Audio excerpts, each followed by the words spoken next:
Well, if you don't make time for your wellness, you may well be forced to take time for your illness. It's a quote that's been floating around wellness circles for a while now, but today we're diving deeper. What if your health isn't just your wealth? What if it's the foundation that everything else really rests on?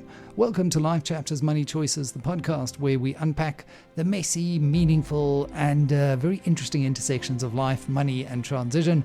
As always, I'm Michael Avery, and today's episode is one I've been looking forward to. Our guest is Dr. Riaz Motara, leading cardiologist, very well known in local health circles, the pioneer behind the Women's Heart Clinic and founder of Cardio Group, who brings a really holistic view of health that blends medicine, lifestyle, and meaning. And so, Dr. Motara, it's great to have you on the podcast. Welcome. You're looking very healthy and looking forward to hearing all about your money journey.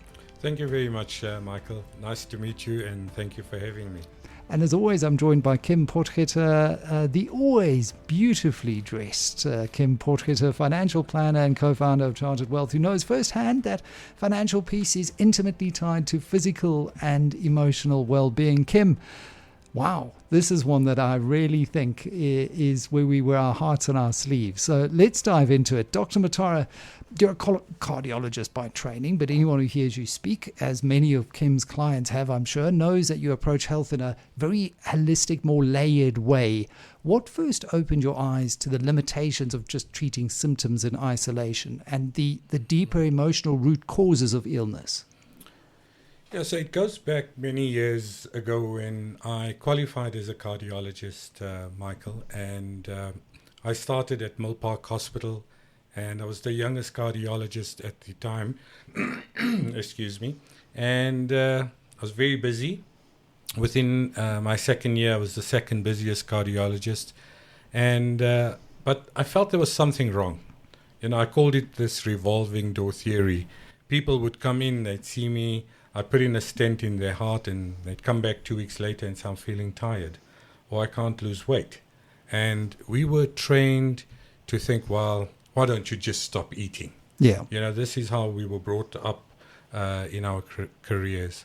And I earned very well as a medical specialist in this country, but I didn't have that personal satisfaction that I was truly making a difference in somebody's health and their well-being. And at the time, after 2 years, I was ready to give up my cardiology practice and perhaps maybe go into a business or set something else up. And I happened to speak to a colleague of mine who's an endocrinologist, and we sat one Saturday afternoon, and I said, I'm not feeling fulfilled. And he said, well, you know, you need to look at this field of medicine in the US called functional medicine or anti-aging medicine. At the time, it wasn't really, it was the wrong term for it. And I started researching and delving into it. And essentially the principles of it were, you can't treat a heart or a kidney or a brain, separately. You have to treat the human that's in front of you. And that started me on a journey of lifelong relearning healthcare and well-being and managing patients in a more holistic way. It's fascinating. I watched a video recently around addiction, and I know people who've battled with addiction. I've had addiction in my family. My father was addicted to alcohol, and in the experiment, they fed a rat normal water and cocaine water, and the rat came back to the cocaine water in isolation. The rat was in the cage by itself every single time. But they weren't looking at it correctly, or the experiment wasn't configured correctly, because when they did the same experiment, but there was a family of rats and there was stimulation for the rat didn't necessarily go back to the cocaine water every time. So the lesson, you treating the addiction, but actually there's an underlying social, emotional, psychological element that was being missed. Absolutely, and I think that it holds true for us as human beings as well. In our health and our well-being, we see our health in a silo. We see our wealth in a silo, our travel in silo, our families in silos, and yet it's all one and the same thing. And so my journey has been, how do I take, somebody comes to me with chest pain, And what they really, the fear that they have is they're going to die from a heart attack. Yeah. But when they come to me with chest pain, I'm telling them they've got high blood pressure now and they're overweight and they've got high cholesterol. And I start subconsciously telling you how you're going to die earlier. And so I don't answer your question or your core fear of what you've actually come to see me with. So you then go from one doctor to another doctor and you still don't get the answer. But really people just want to know, if you break it down to one core question in our health and well-being and why we access medical care for the large part of it, is that core question of fear is you just don't want to die too soon. Okay, you're going to die one day, but you don't want to die too early because you've got your kids and you've got your business and you still have all these plans for your life. How has, Kim, that core idea and concept of fear come up in the conversations that you have with your clients around their own money stories and the motivating forces that bring them to your doorstep in the first place? So fear is one of those emotions that is so interlinked with money. I can see people sometimes nearly have panic attacks when we have to go through their actual budget and line items of what they're spending and what they shouldn't be spending. And then on that as well, I see people with big balance sheets who come in to see me and they're so fearful, just like what Dr. Motara is saying about death, but they're so fearful they're going to lose this money that they've worked so hard for. So they spent all these years earning it, and now there's this fear around, will they lose it? And who will they be if they lose their money? It's so much a part of our identity. And one of the things I think that keeps coming up in our podcast and the discussions that we have is self-worth, and how that shapes our money stories and Dr. Motara, our health habits, even our sense of purpose. You've spoken about feeling sometimes like you've had to prove yourself because of your background, growing up between cultures. How has that internal narrative driven your ambition, but also maybe affected your own well-being? So that's an interesting question, Michael. If you don't mind, I'll go back again. I grew up in a family where my dad was Muslim and my mom was Christian, and they got married in the 60s. And in those days, you never married across religious lines. And we grew up in a small town of Rustenburg, and as far back as I can remember, I knew we were different, or we were treated differently, or we were perceived. It was my perception that we were seen differently and not fitting into the community that we grew up in. Remember that in those days we were separated, so you had Indian communities and colored communities, and so on. So you were seen as being different, and as far back as I can remember, I perceived my mum's pain. She was treated very differently in the community and our family, and we were not necessarily that accepted as we wanted to be.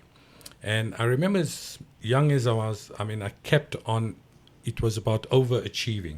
Right. I had to be first in school, and Victor Ladorum 5 times in a row, and school tennis champ, and cricket, have the highest batting averages, and I must do medicine, and then I must specialize, but I'm going to specialize as a cardiologist, because the perception was that was, the pinnacle. The pinnacle of it. So everything in my life then became, the reaction to the fear that we were not good enough, and that I'm going to prove myself and get people to love you, and to accept you, And look, in a way, it sounds negative, but it's also allowed me to achieve what I have achieved today. So if that didn't happen to me, perhaps maybe I would have been in a very different place in my life. So there's both positives and negatives to it. And, we react to these pain bodies that happen to us as children. Yeah. So we always reacting, reenacting, or recreating the same response to the same core fear from our childhood. And that's what our adult lives become. So our relationship, whether it's our relationship with money, or relationships with our spouses and our kids, or how we relate to our health, whether you talk about addiction, it all goes back to these pain bodies that we experienced when we were very young. And it's how we respond ultimately that defines our lives. I mean, you responded obviously in a very, I think, positive way in harnessing that sense of being, or that perception of not being accepted, and to say, well, I'm going to show people and I'm going to be the best. And it can also tip into kind of an excessive compulsion on wanting to achieve. Have you ever found that in your professional life or your personal life, you've had to now say, actually, I don't need to prove to anyone? I mean, your reputation precedes you. Sure. There's nothing you've got to prove to anyone anymore. I think up until 5 years ago, it was like an addiction. It was a compulsion. Everything I did in my life, and I never, I used to ask myself, why am I making these decisions in my life? Why do I need to start a health technology company? Why do I need to start a varicose vein clinic? Why do I need to reinvent myself? Why do I drive the car that I do? Why do I go to certain hotels and restaurants? Why do I make these decisions? And then when you actually make that association in your life, that every decision that I made was a reaction to a perceived pain or emotional trauma that gets created in your childhood. And when you awaken to that and why you behave the way that you do, it actually becomes transformative. Okay, and it changes your life, because you still do what you do, but I don't have all that angst anymore, and I don't need to prove myself to anybody, and I don't need to be a billionaire. I'm a billionaire in a different way. Yeah, absolutely. And it resonates very much with what Kim often says to me on the show around Kim, understanding what that childhood relationship or that early memory when we talk about money is. Because often that becomes the foundation stone upon which our money stories that we tell ourselves are built, and our habits are formed through that response mechanism that is triggered by whatever that event is. I mean, we had Arthur Goldstuck on the show not too long ago, and he said he didn't come from very much, and it was a family that was always very frugal, so that kind of defined his money story. How important is tapping into that if we're wanting to change that money story that we've been telling ourselves, if we feel it's a very negative story?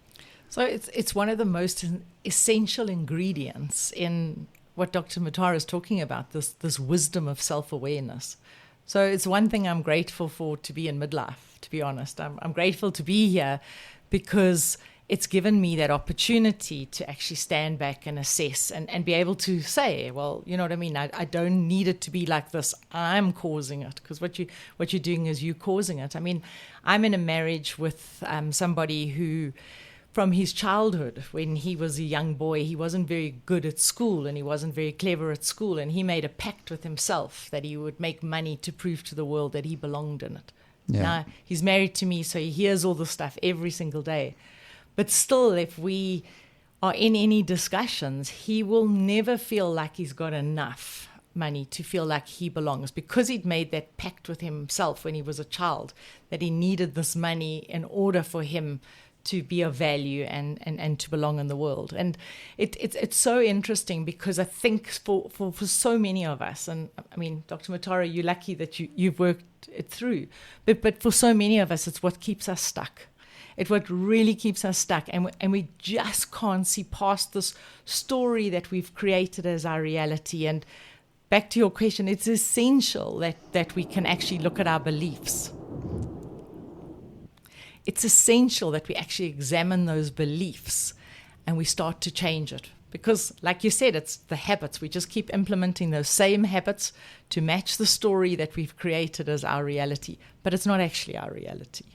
That's the beauty of life, isn't it? That we can change our reality. We create our reality every day, just like the brain is neuroplastic.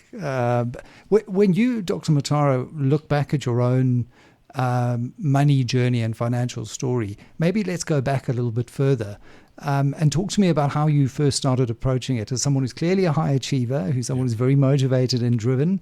Was it something that you said, right, I'm going to retire at 50 and I'm going to have that that very expensive fast car and the best house and this is how I'm going to get there? Because there is an old joke amongst financial planners that, doctors are always the best clients because they're not the best financial planners because they're so good in an area of expertise that they think they can manage their finances and they end up failing.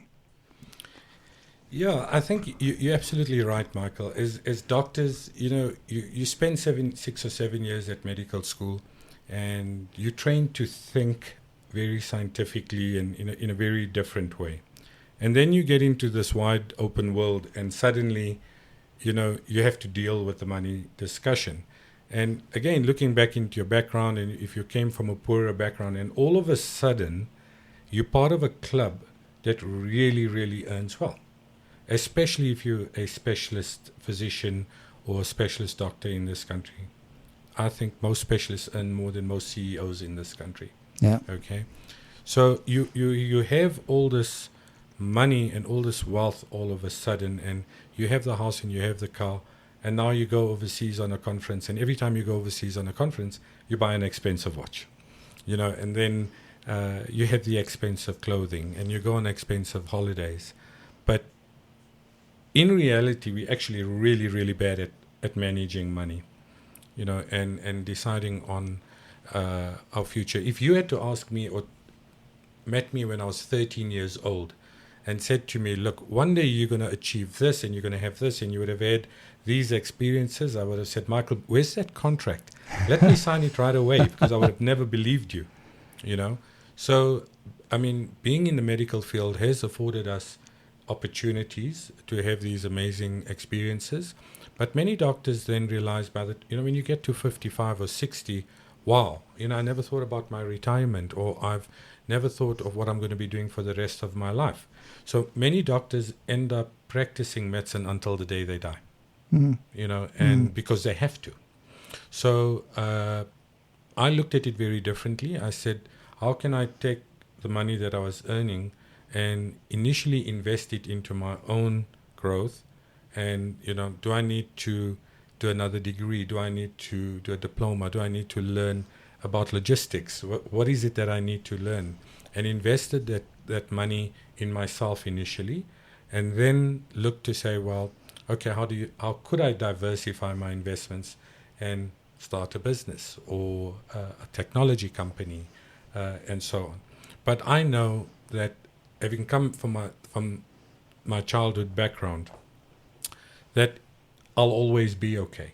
If I was 13 and I didn't have anything and I have all this, what makes me feel like in another 10 years, I'm not going to have the same lifestyle that I do now. So I think a lot of it is, as I said, some poor planning by doctors, poor advice. Doctors are easy, so they'll go and buy a filling station, and then they run into trouble. So, do you have a financial planner? I do have a financial planner, but again, it's really what I find that's sort of lacking in the industry. Yes, is the honesty yes. when it comes to financial planning and so on. And many times people will call you and say, look, you need to increase this or do that. It's not necessarily the best advice that you get, because there's other motives around selling you something, and which is fine.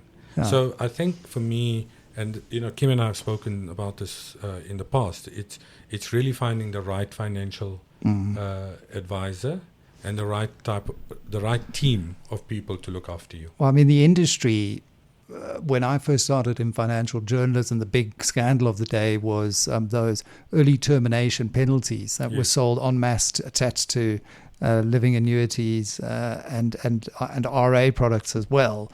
And there was a lot of trust that was lost in the industry because the advisor was tied maybe to a Liberty, and I'm going to mention because it was one of the biggest companies at the time that was dragged through the saga.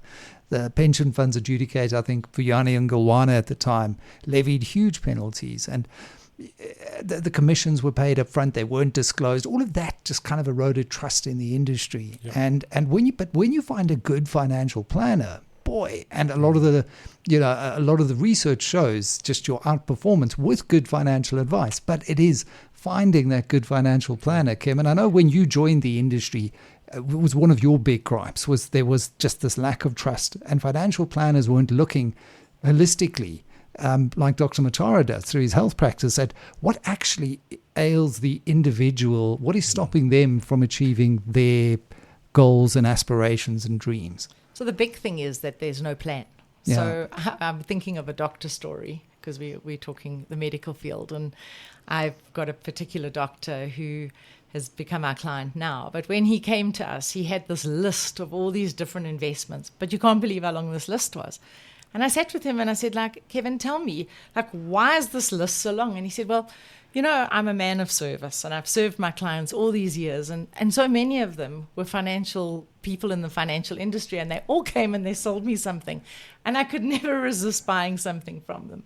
So you had this whole long list, and it is that. It's there's no strategy to it. There's no plan to it. So we told we should be doing, looking after our money, but many times I speak to even in the medical fraternity, and they say to me, well, if only you could come to med school and you could teach us about business and you could teach us about where money fits in, because our whole lives are of service. Our whole lives are looking after everybody else. But how often do we look after ourselves with the money? And I think that's an important part. I mean, we need to look after ourselves too, not just everybody else. Yeah, well, it's a recurring theme, isn't it, between money, purpose, and well-being. And we're having this at the back end. I think last month was Mental Health Awareness Month, and we had quite a few segments on the radio just talking about the fact that ever since COVID and everyone went to go work from home, you're not really working from home. You're living at work. You're rolling out of bed. You're not switching off. If you're an A-type personality like I am, you just open the laptop and you work until 9 o'clock at night, until one day, boom, you just fall over, and your health tends to take a back seat. And we've got to, these things are all important equally.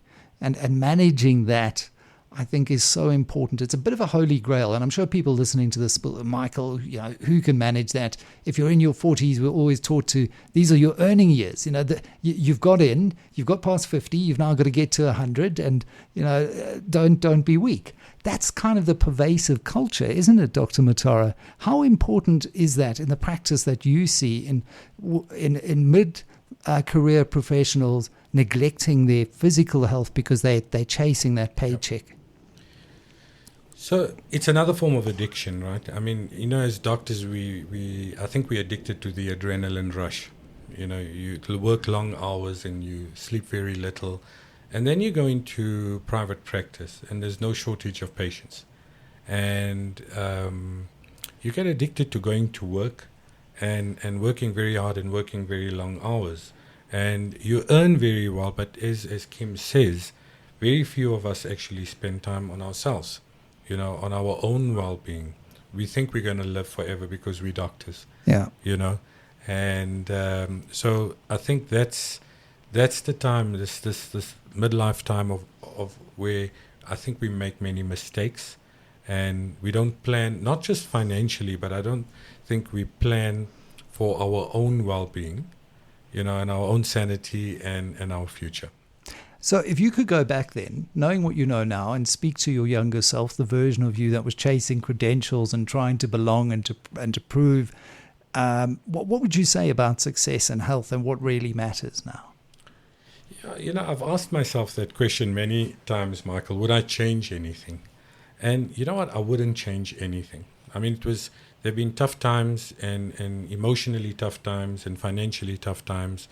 But, every experience that I've had made me grow it was just like sort of one extra step, climbing this flight of stairs and getting to a point of where I'm actually okay with who I am at the moment. I don't need to prove a point to anybody. I don't need to be anything to anyone else except to myself. And now that I'm okay with me, my entire sphere of awareness has changed, so that everyone around me, if you want to call it happy or content or whatever else, and you still have stress, but it doesn't affect you the same way. And I don't need to overachieve to prove a point. So So money is an interesting thing, as I said, in journey in my life. But I've looked at my life and said, well, can I be a billionaire in a different way? Could I teach more? Could I share my knowledge with younger doctors?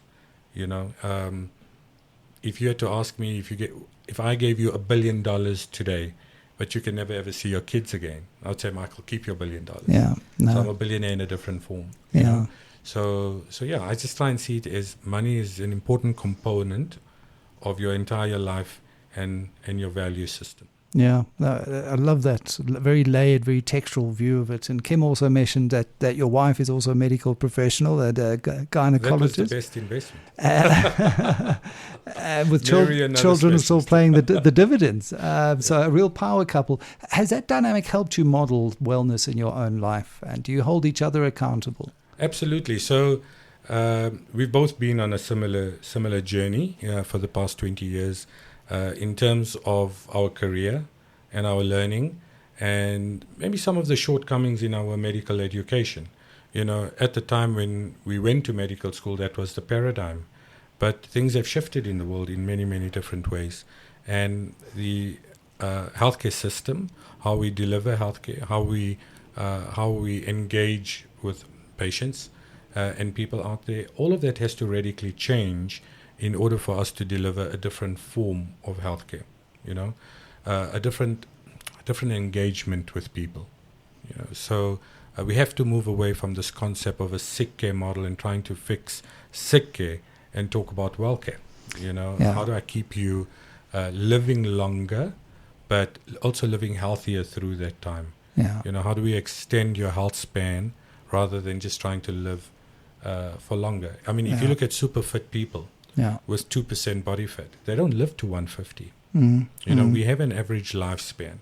But the question always is, can we get on the cruise ship at 65 and have an amazing time and not get on the cruise ship on a wheelchair? Yeah, exactly. And I mean, you read like Atal Gawande as well, and you see there are so many different views of how we approach aging and gerontics and I don't think that's the right word, but the way we approach our health and wellness in the last few chapters of our lives, I think has got to fundamentally change because the medical sciences are helping us live longer. In some instances, especially in the West, not necessarily better lives with the kind of quality that you want. You're just extending life for the sake of it.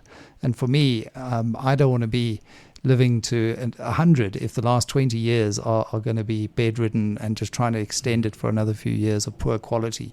So how do we do that? Just veering off the money trail for a second, what would your vision be then for a healthcare sector that helps to get that right? I think the first thing is that we have to stop treating people in silos or thinking of diseases in silos. So if you've got blood pressure, gets treated in a silo, and as I said, hypertension and cholesterol and a heart attack all get treated in silos, when fundamentally the reasons why we get these lifestyle diseases is exactly the same for all of us. Yeah. And it goes back to what I would call primordial prevention. Now, primordial prevention would talk to things like the quality of the food that people have available to eat today. Is it nutritious? Is it organic? Organic's expensive?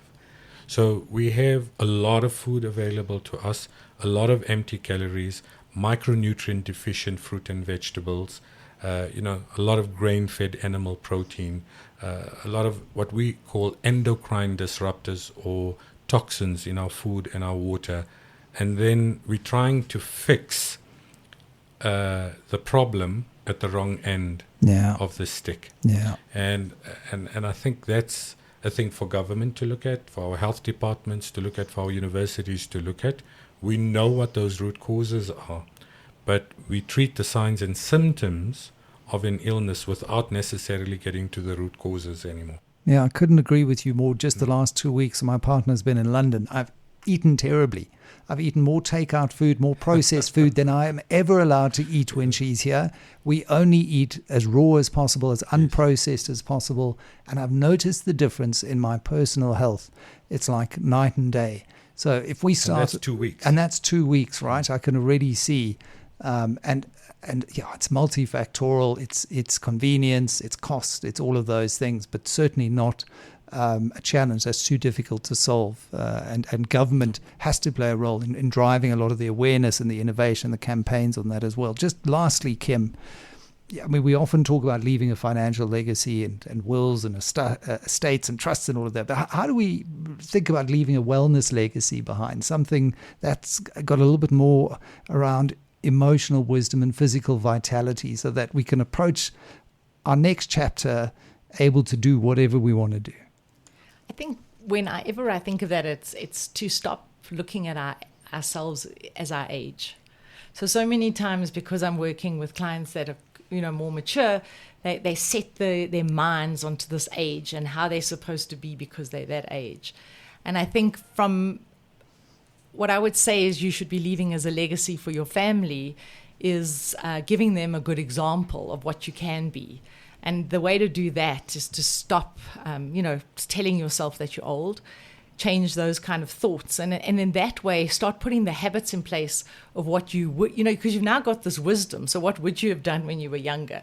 So start bringing all those things in, and then not stopping yourselves. I mean, if one more person tells me that they're not going to live in a house with stairs because they don't want to have to climb the stairs. Yes, you should be climbing the stairs. You should be doing the exercise. You should be eating the right things. And when you can do that, you're giving that example to your family, and you're leaving the legacy for them of seeing habits being different. Yeah. Because I think what we do otherwise is we leave people with the way we were doing it, and I mean it wasn't the right way. And I do think that the wisdom of getting older is, all those things you were doing when you were younger, you shouldn't have been doing. And now that you're getting older, you've learned it, but you just need to implement it and stop saying that it's too late for you to do it. It's not too late. Like I always say to people, it's not too late if you don't have enough money. You can always start investing. It's the same as looking after your health. Don't just make that an excuse and put your head in the sand. Start doing it. And the one thing that we did do when we were younger that I definitely encourage us to do that we tend to lose is the sense of play that we have, and the sense to go out there. And I was watching my daughters at the soapbox derby at the school over the weekend, boundless energy, running around. They don't go to gym. They don't have to worry about that as children. They just run around. They enjoy themselves. And we, as we age, we tend to slow down, again, because of that age factor, and we limit ourselves.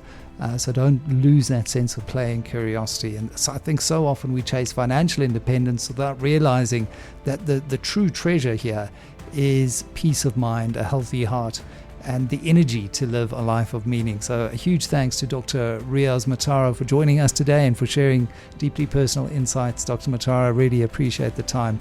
And to Kim Potgieter, as always, for grounding the conversation in the deeper questions that we all face in midlife. Remember, the wealth of wellness is the foundation for every chapter that's still to come. Until next time, I'm Michael Avery, and this is another edition of Life Chapters, Money Choices.